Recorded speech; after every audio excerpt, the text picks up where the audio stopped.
JDS ಬಳಿ ಅಸ್ತ್ರ ಏನಿದೆ? ಕಾಂಗ್ರೆಸ್ ಇದನ್ನೇ ಆರೋಪ ಮಾಡೋದು, ನಿಮಗೆ ಹಿಂದುತ್ವ ಬಿಟ್ಟರೆ ಬೇರೆ ಏನ್ರಿ ಅಸ್ತ್ರ ಇದೆ? BJP JDS ನಾಯಕರಿಗೆ ಹಿಂದುತ್ವವೇ ದೊಡ್ಡ ಅಸ್ತ್ರ. ಏನು ತಗೊಂಡು ಅಂದರೆ ಪ್ರತಿಯೊಂದು ಚುನಾವಣೆಯಲ್ಲೂ ಕೂಡ ಚುನಾವಣಾ ವಿಷಯ ಅಂತಿರುತ್ತೆ. ಕಾಂಗ್ರೆಸ್ನ ಚುನಾವಣಾ ವಿಷಯ 5 ಗ್ಯಾರಂಟಿ. BJP JDS ಮೈತ್ರಿ ಆಗಿದೆ, ಏನು ಗ್ಯಾರಂಟಿ? ಹಿಂದುತ್ವದ ಆಧಾರದಲ್ಲಿ ಚುನಾವಣೆ ಎದುರಿಸಲು ನಿರ್ಧಾರವನ್ನು ಮಾಡಿಬಿಟ್ಟಿದ್ದಾರೆ. ಏನು ಹೇಳ್ತಾರೆ ನೋಡಿ, ಅಯೋಧ್ಯೆಯಲ್ಲಿ ಶ್ರೀರಾಮ ಮಂದಿರ ಪ್ರಾಣ ಪ್ರತಿಷ್ಠಾಪನೆ ಮಾಡಿದ್ದೀವಿ.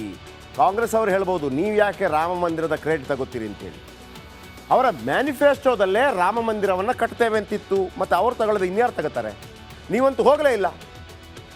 ಇನ್ನು ಅಯೋಧ್ಯೆ ಬಗ್ಗೆ ವ್ಯವಸ್ಥಿತ ಪ್ರಚಾರ ಮಾಡಿರುವಂಥ ಕೇಸರಿ ಸೇನೆ ಏನು ಮಾಡಿದ್ದಾರೆ? 100 ಕೋಟಿ ಮನೆಗಳಿಗೆ, 100 ಕೋಟಿ ಅಥವಾ ಜನರಿಗೆ ಅಕ್ಷತೆಯನ್ನು ಮನೆ ಮನೆಗೆ ತಲುಪಿಸುವಂಥ ಕೆಲಸವನ್ನು BJP ಮಾಡಿದೆ. ಆ ಸಂದರ್ಭದಲ್ಲಿ ಅವರು ಯಾವುದೇ ಕಾರಣಕ್ಕೂ BJP ಶಾಲ್ ಹಾಕೊಂಡು ಹೋಗಲಿಲ್ಲ, ಹಿಂದುತ್ವದ ಶಾಲ್ ಹಾಕೊಂಡು ಹೋಗಿದ್ದಾರೆ. ಇದು ಕಾಂಗ್ರೆಸ್ಸಿಗರಿಗೂ ಗೊತ್ತಿದೆ. ಮನೆ ಮನೆ ಪ್ರಚಾರ ಮಾಡೋದಿದೆಯಲ್ಲ, ಅದು ಅಕ್ಷತೆ, ಶ್ರೀರಾಮನ ಅಕ್ಷತೆಯನ್ನು ಹೇಳಿಕೊಂಡು ಖಂಡಿತ ಲಾಭ ತಗೊಳ್ತಾರೆ. ಆಮೇಲೆ 543 ಲೋಕಸಭಾ ಕ್ಷೇತ್ರಗಳಿಂದಲೂ ಕೂಡ 5,000 ಜನರನ್ನು ಕರ್ಕೊಂಡು ಹೋಗ್ತಾರೆ, ಫ್ರೀ ಟೂರ್ ಕರ್ಕೊಂಡು ಹೋಗ್ತಾರೆ ಅಯೋಧ್ಯೆಗೆ. ಇನ್ನು ರಾಜ್ಯದಲ್ಲೂ ಹಿಂದುತ್ವದ ಒಂದೊಂದೇ ಅಸ್ತ್ರಗಳ ಪ್ರಯೋಗ ಆಗತ್ತೆ ಅಂತೇಳಿ. ಆದರೆ ಅದು ರಾಜ್ಯದಲ್ಲಿ ವರ್ಕೌಟ್ ಆಗುತ್ತಾ ಹಿಂದುತ್ವದ ಅಸ್ತ್ರ?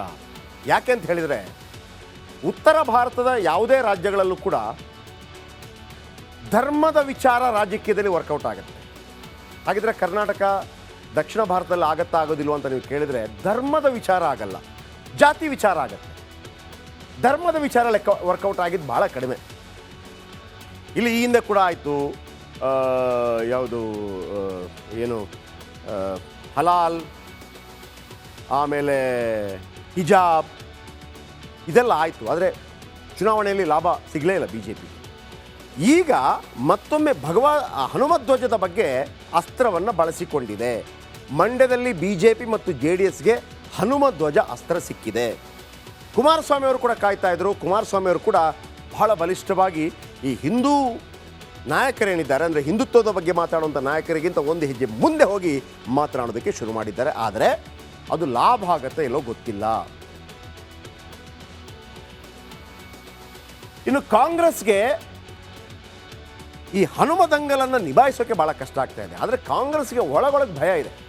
ಯಾಕೆ ಭಯ ಅಂತಂದರೆ, ಒಂದು ಕಡೆ ರಾಮ ಮಂದಿರ ನಿರ್ಮಾಣ ಆಗಿದೆ, ಅದರ ಬಗ್ಗೆ ವ್ಯವಸ್ಥಿತ ಪ್ರಚಾರವನ್ನು ಕೂಡ BJP ಮಾಡಿಕೊಂಡಿದೆ, ಪ್ರಚಾರ ಆಗಿದೆ ಕೂಡ. ರಾಮ ಮಂದಿರ ಅಂತ ಹೇಳುವಾಗ ನೀವು BJP ಅಂತ ಹೇಳುವಾಗ ಕೆಲವರು ಅದನ್ನು ಸಹಿಸ್ಕೊಳ್ಳೋಕೆ ರೆಡಿಲ್ಲ, ಹೆಂಗ್ರಿ ಹೇಳ್ತೀರಿ?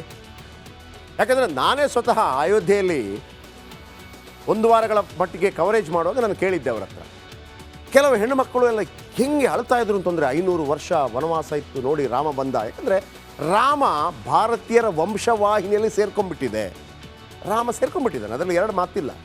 ರಾಜಕೀಯ ಲಾಭ ಪಡ್ಕೊಂಡಿಲ್ವೋ ಪಡ್ಕೊಳ್ಳೋದಂಗೆ ನೀವೇನು ಮಾಡಿದ್ರು ಅದಕ್ಕೆ ತಕ್ಕ ಹಾಗೆ ಕಾಂಗ್ರೆಸ್ ಕೂಡ ರಾಮ ಇಲ್ಲ ಅಂತ ಕೋರ್ಟ್ಗೆ ಪ್ರೂವ್ ಮಾಡುವಂಥ ಪ್ರಯತ್ನಗಳನ್ನು ಮಾಡ್ತು. ರಾಮ ಸೇತು ಕಾಲ್ಪನಿಕ, ರಾಮ ಕಾಲ್ಪನಿಕ ಅಂತ ಹೇಳುವಂಥ ಪ್ರಯತ್ನಗಳನ್ನು ಮಾಡ್ತು ಅನ್ನುವಂಥ ನೋವನ್ನು BJP ಅವರು ಪದೇ ಜನರಿಗೆ ಹೇಳ್ತಾರೆ. ನೋಡಿ ಅವರು ಕಾಂಗ್ರೆಸ್ ಅವ್ರು ಹಂಗೆ ಮಾಡಿದ್ರು ಅಂತ. ಕಾಂಗ್ರೆಸ್ ಅವರು ಕೂಡ ಹಂಗೆ ಮಾಡಿದ್ರು. ರಾಮ ಉದ್ಘಾಟನೆ ವೇಳೆ ಹೋಗದೆ ರಾಮ ಭಕ್ತರಲ್ಲ ಅನ್ನುವಂಥ ರೀತಿಯಲ್ಲಿ ಒಂದು ತೋರ್ಪಡಿಕೆ ಆಯಿತು. ಸದ್ಯಕ್ಕಂತೂ ನೀವು ಏನು ಹೇಳಿ ಸರ್, ಅದು ಸರಿನೋ ತಪ್ಪೋ, ರಾಮ ಟ್ರೆಂಡಿಂಗಲ್ಲಿದೆ. ಇನ್ನು BJPಯ ಹಿಂದುತ್ವದ ಪ್ರಯೋಗಕ್ಕೆ HDK ಭಾಳ ದೊಡ್ಡ ಸಾಥ್ ಕೊಟ್ಟಿದ್ದಾರೆ. BJPಗೆ ಬೇಕಿದ್ದು ಅದೇ. ಯಾಕೆಂದರೆ 11 ಜಿಲ್ಲೆಗಳೇನಿದೆ ಅಲ್ಲಿ BJPಗೆ ಸ್ಥಾನಮಾನಗಳಿಲ್ಲ. ಅಲ್ಲಿ JDS ಅಥವಾ ಒಕ್ಕಲಿಗ ಬೆಲ್ಟ್ ದೊಡ್ಡ ಮಟ್ಟದಲ್ಲಿ ಪ್ರಭಾವ ಬೀರುತ್ತೆ. ಅಲ್ಲಿ ಒಕ್ಕಲಿಗ ನಾಯಕನೇ ಸಿಕ್ಕಿದ್ದಾರೆ BJPಗೆ. ಸೊ ಹಾಗಾಗಿ ಆ ಭಾಗದಲ್ಲಿ ಒಳ್ಳೆ ಬೆಳೆ ತೆಗೆಯುವಂಥ ಪ್ರಯತ್ನವನ್ನು ಮಾಡ್ತಾ ಇದ್ದಾರೆ. ಸ್ವತಃ HD ಕುಮಾರಸ್ವಾಮಿ ಅವರೇ ಕೇಸರಿ ಶಾಲ್ ಕೂಡ ಧರಿಸಿದ್ರು. ಸೊ ಹಾಗಾಗಿ BJP ಮತ್ತು ಕಾಂಗ್ರೆಸ್ನ ಅಥವಾ BJP JDS ಮತ್ತು ಕಾಂಗ್ರೆಸ್ನ ಈ ಬಾರಿಯ ಚುನಾವಣಾ ಸಬ್ಜೆಕ್ಟ್ ಏನು ಅನ್ನೋದನ್ನು ನಿಮ್ಮ ಮುಂದೆ ಇಡ್ತಾ ಇದ್ದೀವಿ.